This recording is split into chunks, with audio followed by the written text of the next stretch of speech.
What's going on, everybody? Just checking in at the end after the game. Pacers took the Cavs to the woodshed with a 98-80 win. It's one of those things where you, I'm not going to say that it was all head, but I went ahead and took the Pacers money line and, +7 as a backup, and you hit on both of them. So that's definitely helping us out there. Now 3-2 in the NBA playoffs. Got the Rockets tonight against the Rockets and Timberwolves. We have the over. I'm not taking a side with the 11-point spread. Just gonna watch it, but I definitely think that they're gonna be over 216 right now. I'm seeing it at 215, but we got the 216. But anyway, my video before was to talk about all that. Just want to get my quick reaction of the game and a very brief look forward. These are no official plays.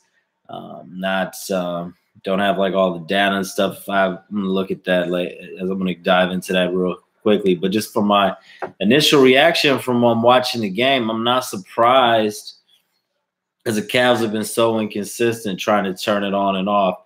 I still think the Cavs are gonna win this series, but I'm curious to see how this game affects the point spread going forward. I've noticed so far from game 1 to game 2, a lot of these spreads seem like they're about the same. Game 1 hasn't really had a major effect on where the spreads are for game 2. Just assuming for game 2, I'm thinking the Cavs are probably going to be a 3.5 to 4 point favorite. That's what I'm thinking. And where I'll come out on that, I'm not sure yet. Initial reaction, got to think that the Cavs are probably going to bounce back and win. But this initially here, I may stay away from that. Got the sun shining in here pretty bright. But I think that it's kind of obvious the Cavs are going to have to find a second scorer. Kevin Love, the second star on that team, 9 points is not going to get it done. 3 for 8 shooting. He did have 17 rebounds, but he's going to have to be more involved offensively if the Cavs are going to go far, the playoffs. Jeff Green was in a starting role, 0 points on 0 for 7 shooting, 4 rebounds, 1 assist. It's not going to cut it. You had 3 players in double figures for the Cavs. Obviously, LeBron had 24 points. Larry Nance Jr. had 10 on 5 for 7 shooting. J.R. Smith had 15. Now, we know going forward you don't know what you're going to get out of J.R. J.R. could drop 30 on you any given night and then the next day have 0 or 2 points. So J.R. is going to be J.R. It's been like that for a long time, and we know this. But going forward, the Cavs are going to have to – they're going to have to get more out of Rodney Hood. They're going to have to get more out of Jordan Clarkson. Jordan Clarkson had 6 points. Rodney Hood had 9 points.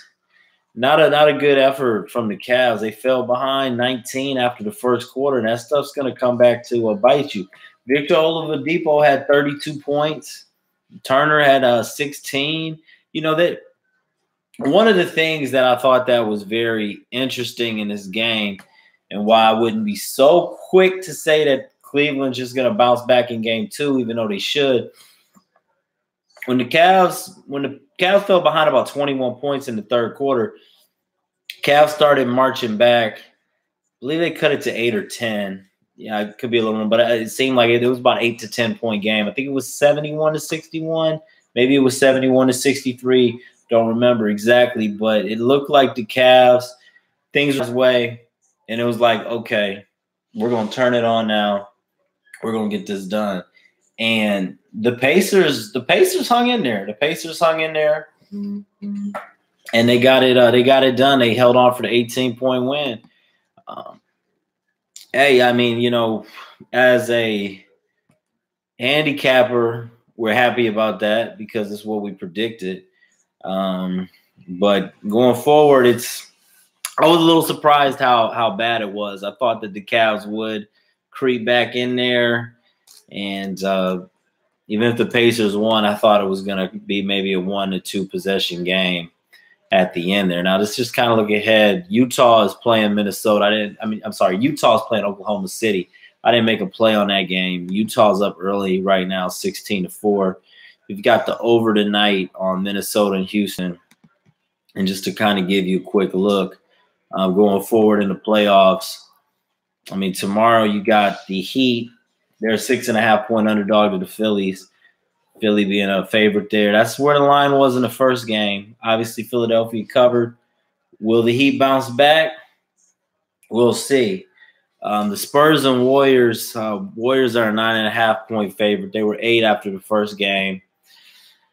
I'm not sure I see why too much should change in that game. Not to overreact off of one game, but I think just initial reaction, I got a little bit more confidence that I think the Warriors should cruise again. I will look into that a little bit more today and tonight before making an official play. Maybe we will.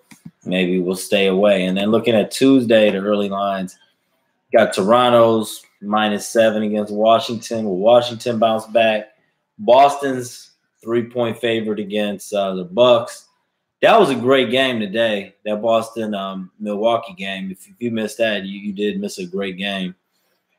And then the Pelicans are 6.5-point underdog to Portland. Just kind of looking at those initially, I don't know. I might like the Pelicans as a 6.5-point underdog. I know it's a game-to-game, but even if Portland wins that game, even if you can buy maybe a 0.5 point, get that to 7. I don't know why the Pelicans should be a 7-point underdog. It seems like too many. Just initially looking at that, because that's going to be Tuesday, and then you're looking at Wednesday. I mean, the Cavs. All right, now this is I'm not looking at an actual sports book right now. I'm just actually looking at ESPN, and they got the Cavs. I said that I thought the Cavs would be a 3.5 to 4-point favorite on Wednesday. Looks like the Cavs might be a 1-point favorite. They're really asking you to get Cleveland on that one. If it's a pick 'em, I don't know. Can you see LeBron? As bad as it looked today, can you see LeBron and the Cavs going down 2-0 at home, going on the road to Indiana? If they do, they're in big trouble. But if you could get the Cavs a -1, I don't know. That's tempting. That's tempting. Although, if you look at the numbers, you look at how the Cavs have been playing, you look at how the Cavs have been playing against Indiana, it's almost like I picked the Cavs. But if you look at the tradition, I don't know. You're going to bet against LeBron in a must-win like that. I mean, I just said 3.5 to 4, but there's a big difference with that 1-point favorite. I might, after picking Indiana money line, and +7 tonight, might be tempted to go back to the Cavs on Wednesday night if it's only going to be -1, but we will see. And then also, I mean, we're not going to get into obviously game 2 of the Jazz and Thunder or the Timberwolves and Rockets because they got to play tonight. But what do you think so far about the series? I'm just going to give you what my first round predictions were. Not going to break down every detail, but I will tell you that from the first round, I have the Toronto Raptors. This is what I did before the playoffs started. I picked the Toronto Raptors over the Wizards in 6 games. I actually picked the Bucks to beat the Celtics in 7 games. I picked the Sixers over the Heat in 6 games. And I picked the Cavaliers over the Pacers in 7 games. And I still think that's going to happen. In the West, I picked the Rockets over the Timberwolves in 5. I picked the Spurs. I picked the Rockets over the Timberwolves in 5. I picked the Warriors to sweep the Spurs. The Warriors to sweep the Spurs in 4 games.